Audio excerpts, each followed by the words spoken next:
Você já imaginou viajar para o Japão, visitar um templo tranquilo e acabar entrando em um dos túneis mais assustadores e lendários do país? Pois é, foi exatamente isso que aconteceu com Camila Merchan. O que parecia ser apenas um cenário perfeito para cantar e gravar vídeos, acabou se revelando um lugar cercado de mistérios, histórias bizarras e até mesmo inspiração para o anime Dandadan. Mas o que será que há de tão especial ou perigoso nesse túnel? Hoje a gente vai mergulhar na aventura real de Camila, descobrir as lendas por trás desse local e entender por que tantos japoneses acreditam que ali vivem espíritos. Então já deixa o seu like, se inscreve no canal, porque essa história é de arrepiar. Então sem mais delongas, bora pro vídeo.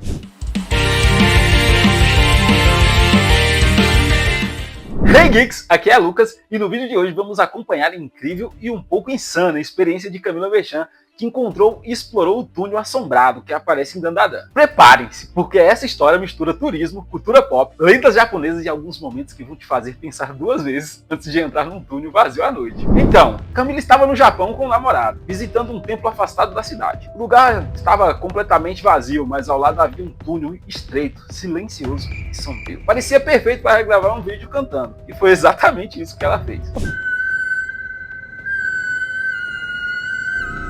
Dias depois de postar o vídeo, começaram os comentários. ¿Ese es el túnel de Dandadan? El túnel de Dandadan. Yo y los que conocemos Dandadan, ¿sabían que ese es el túnel de Dandadan? Pra quem não conhece, Dandadan é um anime que mistura ação, comédia e o sobrenatural. E esse túnel em especial é inspirado em histórias e lendas reais do Japão. Depois que Camila postou o vídeo, ela começou a receber um monte de comentários dizendo que aquele era o famoso túnel de Dandadan. E foi aí que ela descobriu as histórias que cercam o lugar. E a coisa fica estranha. Segundo as lendas locais, esse túnel foi construído em condições péssimas e muitos trabalhadores teriam morrido antes da obra terminar. O pessoal acredita que as almas deles ficaram presas ali, carregando todo o sofrimento que viveram.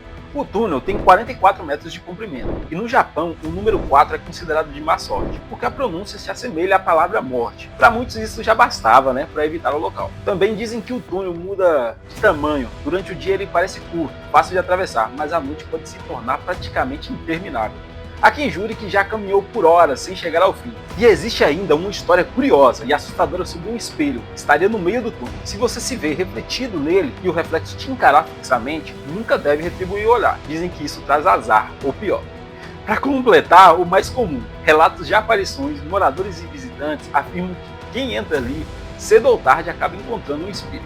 Qualquer pessoa normal ouviria tudo isso e ficaria bem longe desse túnel. Mas não a Camila, ela decidiu voltar lá, dessa vez à noite. Iré al túnel, cantaré y veré qué es lo que pasa en la oscuridad. Ela foi até um santuário para um ritual de purificação, lavando as mãos com água que simboliza a limpeza de energias negativas, comprou um amuleto de proteção que carregou o tempo todo e fez o ritual tradicional japonês com 2 aplausos e oração pedindo proteção. Mesmo assim, o clima já estava pesado antes de chegar. O taxista que os levou ficou insistindo, não vai, recomendou gravar apenas do lado de fora, mas a decisão já estava tomada. A caminhada até o túnel levou cerca de 1h30. O namorado, visivelmente assustado, ia lembrando das histórias que ouviram pelo caminho. Em um ponto passaram pelo templo fechado ao lado do túnel e ouviram o que parecia ser uma voz de criança vindo lá de dentro.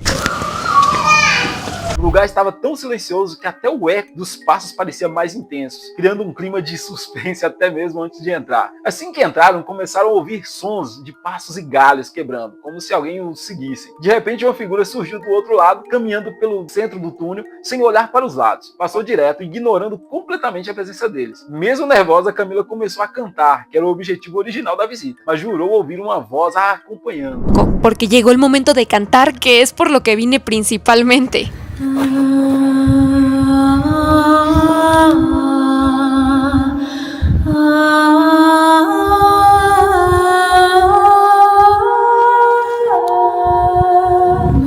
Manches. Te juro, Pau, que todo el tiempo, mientras cantaba, escuchaba como una voz. No meio do trajeto, encontraram palavras escritas nas paredes. Ao traduzirem, leram a palavra morte. A tensão aumentou quando chegaram 4 ciclistas gritando. Apesar do susto inicial, descobriram que eles estavam ali para procurar fantasmas. Chegaram ao final do túnel e encontraram apenas um bosque completamente escuro, sem iluminação e com a sensação de estarem sendo seguidos. Então decidiram voltar. No caminho de volta, ouviram tambores vindos do templo, mesmo sabendo que não havia ninguém lá oficialmente. A bateria da câmera estava acabando e a prioridade passou a ser encontrar um lugar seguro. No fim, Camila atravessou o túnel 2 vezes, conseguiu registrar tudo isso e saiu ilesa, pelo menos fisicamente. Mas para quem conhece as lendas, o que ela fez foi brincar com o perigo. Entre as histórias de espíritos, o número amaldiçoado e as mudanças misteriosas no comprimento do túnel, a visita de Camila se reforçou a fama sombria do lugar. Então, essa história mostrou aí um lugar real, que pode ser tão ou até mais assustador que o cenário de um anime. E você teria coragem de atravessar o túnel de Dandara à noite? Deixa o like, se inscreve no canal e comenta aí se encararia essa aventura. Até a próxima, valeu!